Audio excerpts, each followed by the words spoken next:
What's good, fam? Agent O here with another thread. And a while back, I had did a kind of like a joke reaction video, trailer reaction video thing, and I explained how I can't stand reaction videos and trailer analysis videos.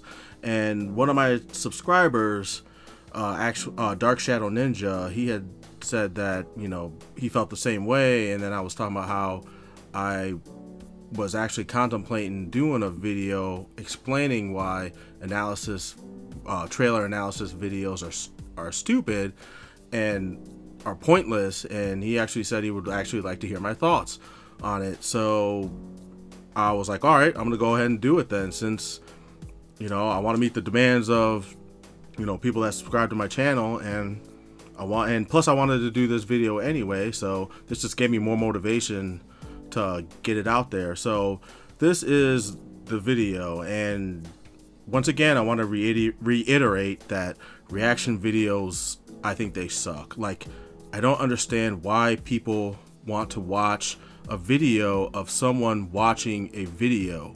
Like, that makes no sense to me. Some kind of like video reactionception or something. Like, there must be just a lot of voyeuristic people, or people with voyeuristic tendencies, that choose to watch these things, because for some reason this is like these movie or video reaction videos are like all the rage on YouTube, and I just don't understand why. I don't get it.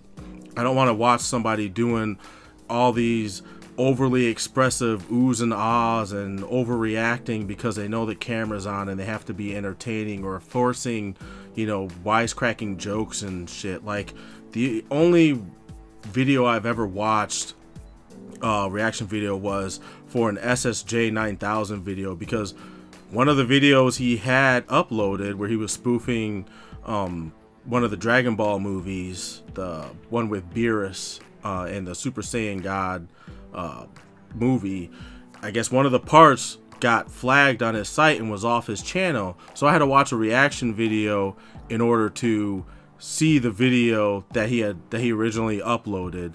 And during the entire video, the guy who was supposedly reacting, all he was doing was like eating grapes, and like he would chuckle at a couple jokes here and there, and I was like, really? This is what people are watching? Like, this is some bullshit. It's terrible. So I was like, I'm never watching a reaction video again, because this is my first impression of reaction videos, and it's a fucking terrible first impression. So I was done. So yeah, I don't want to watch another reaction video ever again, because they're pointless. But aside from that, I want to talk about trailers and trailer analysis videos. But before I get into the analysis videos themselves, I want to talk about trailers and what exactly a trailer is supposed to do. And trailers are supposed to do two very basic things. The first thing is, obviously, the main goal of the trailer is to get people's butts in theater seats. That's the overall goal of a trailer. And the second rule, which really this should be the number one rule, is a trailer is supposed to give you an idea of what the movie is about without spoiling major parts of the plot, and just in general revealing too much. It's supposed to entice you with the things that aren't being shown in the trailer, so that you go to the theater and you want to see the rest of it. That's why I follow my own personal rule about trailers, which I've been breaking a lot lately, especially with the Batman v Superman trailers. Is usually I'll watch the first initial trailer, and if I like what I see, I won't watch the other trailers, and I'll just go see the movie. I don't need to see any more. I don't need to see any new footage. If the first trailer doesn't grab you, then the second and third trailers or fourth trailers aren't going to do it for you. So you should make a great first impression when it comes to movies and movie trailers, and that's why I only watch the first trailer. And if a movie trailer breaks the rule of trying to stay vague in what the story and plot and things and events and stuff that happen in the film. If it reveals too much, like say Terminator Genesis, you know, I'm looking at you, at the people who did that trailer or those trailers, because they revealed a huge twist in the film that should have been left for you to see when you actually go see the movie. It was just that's a prime example of a trailer being executed poorly. The main rule for trailers about being vague and giving you a decent but vague idea of what the movie is about is the key reason why trailer analysis videos largely shouldn't work. If a trailer is executed right, all the guesstimation and speculation doesn't really amount to shit, except to keep the hype train chugging along and serve as YouTube clickbait. Because, I mean, let's face it, people, reaction videos and trailer analysis videos are largely done to serve as hype train clickbait. Because you know when you find out the trailer's been released and you rush to the computer to check it out, and then you see the trailer, and then all of a sudden all these other videos pop up with people, you know, wanting to analyze every shot and every second, and literally scrubbing through the trailer to point out little bits and details and stuff. But it's unnecessary in my eyes. I feel it's unnecessary because you're not going to get the whole story from the trailer if the trailer is done like it's supposed to be done. You know, you can analyze and speculate all day, but it doesn't really mean anything. And I can give you some examples of trailers that are not only done wrong because they violate the main rule, they end up misleading the viewer by providing info that ended up being irrelevant to the movie because it was cut out by the time the film reached its final cut status, where they make the final cut of the reel and the film is sent out and distributed to the megaplexes out there and shown in theaters. So like sometimes stuff gets taken out that you see in the trailer. A lot of times that happens, and so all the speculation you did and all the trailer talks and stuff kind of don't mean anything anymore, because if the studio decided to make some major changes to the film before it came out, like the G.I. Joe movies, or the second movie, the trailers showed stuff, but then they had to go back and change things because people saw the screeners, or people went to the screening when they crowd tested the films, and people talked about stuff they didn't like, so they had to go back and reshoot a bunch of stuff that you didn't see in the trailers, which you shouldn't see in the trailers, but also because there was problems with the film the way it was as it was at that time when they showed it to the test audiences. This kind of thing happens a lot in Hollywood. We just don't always hear about it. And you see stuff in trailers all the time that gets cut out or gets edited out for, you know, whatever reason. And there's two movies I want to touch on that this actually happened to, and they're from the same franchise, and it's the Amazing Spider-Man movies, the Amazing Spider-Man 1 and 2. Now, I like those films personally. I don't think they're stupendously dope. They've got some of the first movie especially has problems. I think the second movie was way better, but that's me. I know a lot of people don't like it, but then those same people like the X-Men film, so whatever. I mean, taste and what you like is subjective, blah, blah, blah. But one thing I noticed about these trailers, which were done pretty well, they were okay. They gave you a pretty decent idea of what the story is going to be. I mean, the first movie was obviously going to be a retelling of Spider-Man's origin and all that stuff, and Uncle Ben dying and all that. So you kind of already knew that. But then they hinted in the, I want to say the second or third trailer. I think the second trailer they kind of hinted at it, and then the third trailer they went like full on in with hinting that there's more to Peter Parker becoming Spider-Man than he knows, that it's not an accident like he thinks it was, and one of the characters in the film, in the first film, I think his name was Ratha. You hear in the third trailer, you hear him saying those very same things about his accident not actually being an accident, and he basically baits the vague idea to the viewer that it's possible that Peter Parker's parents maybe have experimented on him when he was a baby, or maybe even before he was even born, while he was in the womb, and that the spider bite woke up something in him that was already there.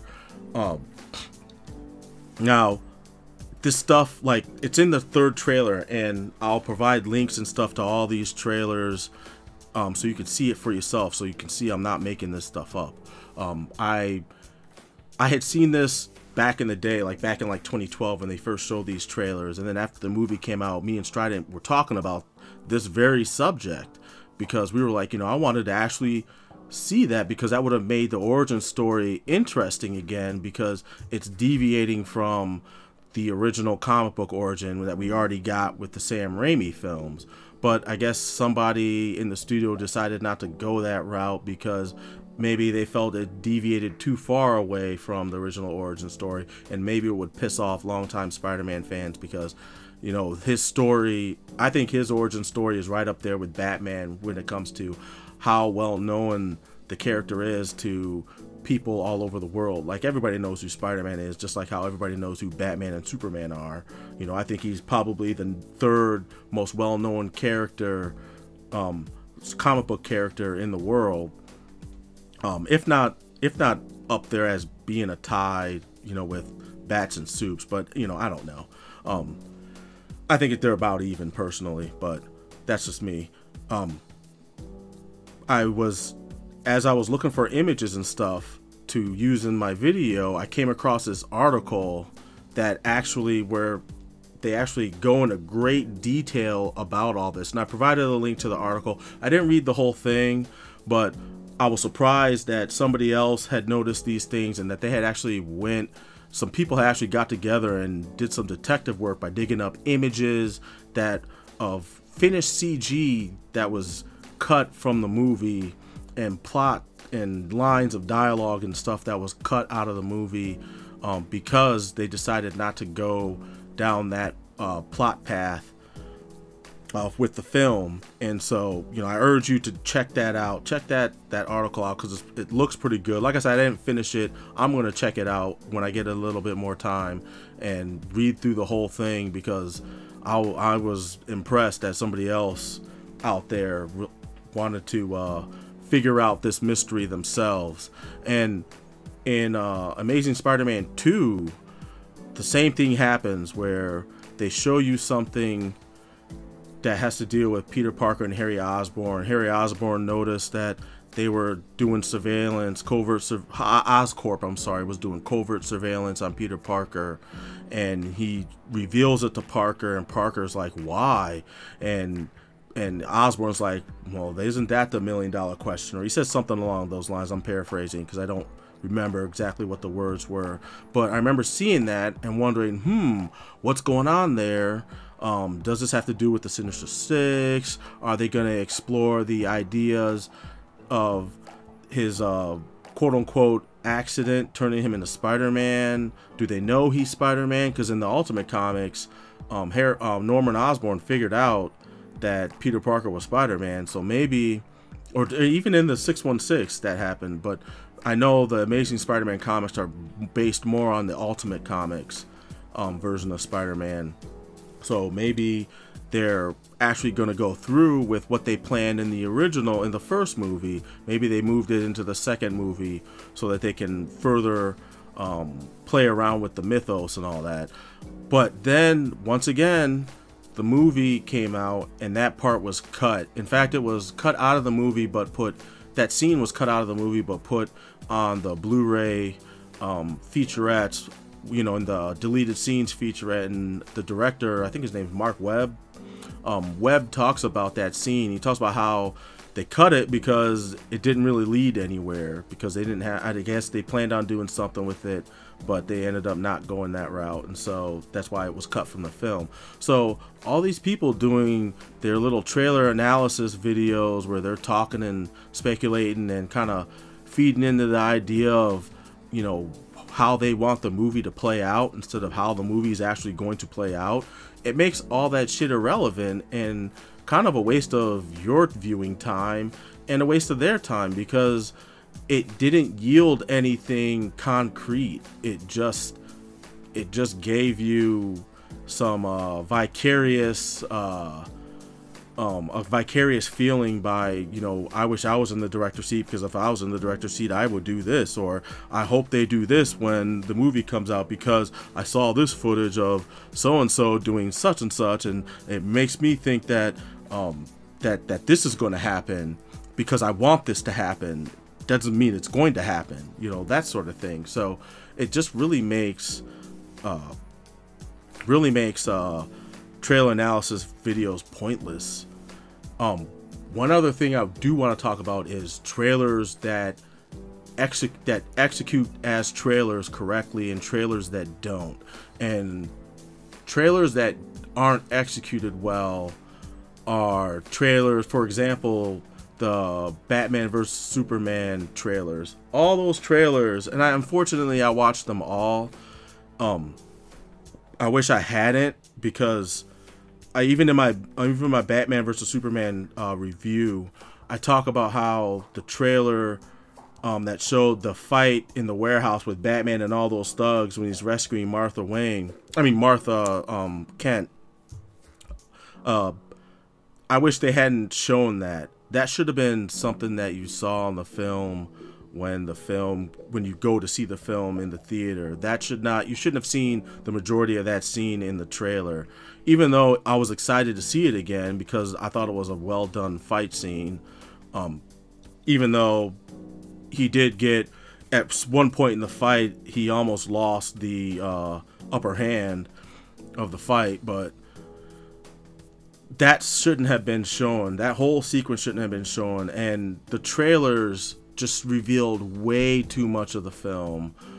It revealed Doomsday. The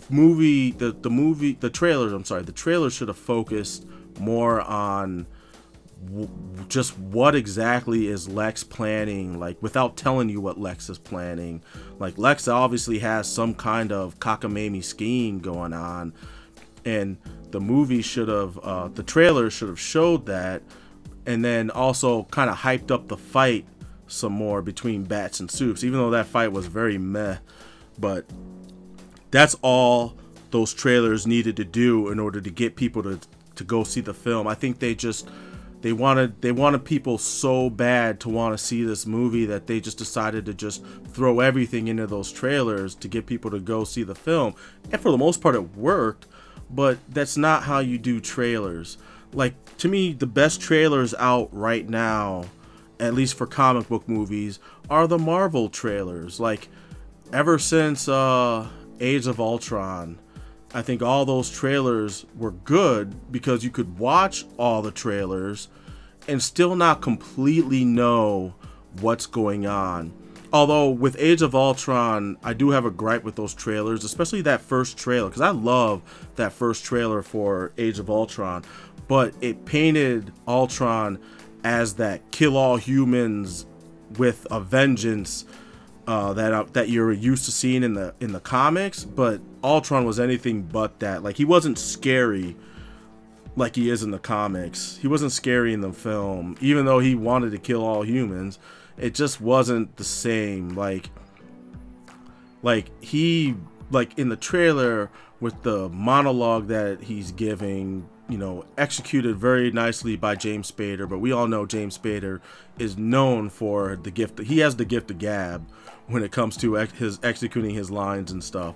And you get this, he felt menacing in with just his dialogue in those trailers, without you even seeing Ultron really throughout the trailer. You felt his menacing presence in those trailers, and you just didn't get that with the film, so it was misleading. Same thing with Iron Man 3. Iron Man 3 I felt was misleading too, but it executed what a trailer's supposed to do, which is give you an idea of what the movie is going to be about without revealing so much that you don't need to see the movie. You don't want a trailer to basically give you a reason to not see the movie because you basically saw the movie through the trailer, and that's what the Batman vs Superman trailers did. I think they're doing a really good job with the trailers in Civil War, for the Civil War film, because so far, you know, the trailer that I've seen, or the final, I think it was the final trailer, I still don't really know what is going on with Bucky, and I like that. That's how it should be done. You know, is Bucky still maybe kind of under the influence?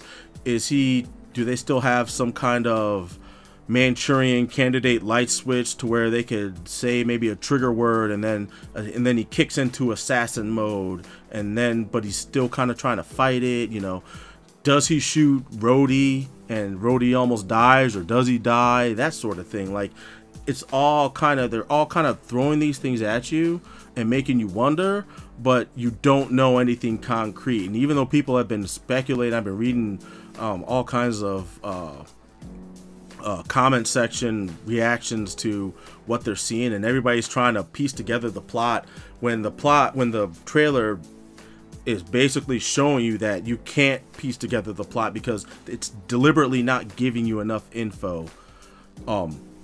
That's how you do a trailer, man. You know, I'm interested to see this film because I want to see how everything plays out, and I want to see I want to see what they're not showing you. And to me, that's what a trailer, the sign of a good trailer, when you see what the trailer shows you, but you're more interested in what the trailer isn't showing you, and you want to go check out the movie because of all the unknowns that the trailer didn't show you. So that's pretty much my reasoning for why I think trailer analysis videos are pretty much crap clickbait videos, and reaction videos are stupid. You know, I really don't have anything else to add, so I'm just gonna end the video right here because I feel like it's gone on too long. There's other examples out there. There's a lot of examples. If you guys know, or if you guys can think of any examples, I'd love to hear them in the comments. Because I'm always wanting to hear what other people have to say about this stuff that we're all interested in. You know, we're all interested in movies and comics and video games and stuff, and I want to hear what all of you guys have to say about it too. So, you know, leave your comments in the comments section, and, you know, subscribe if you want to, and all that fun stuff. And I will see you guys on the next video. I am Agent O, and I am out. Peace.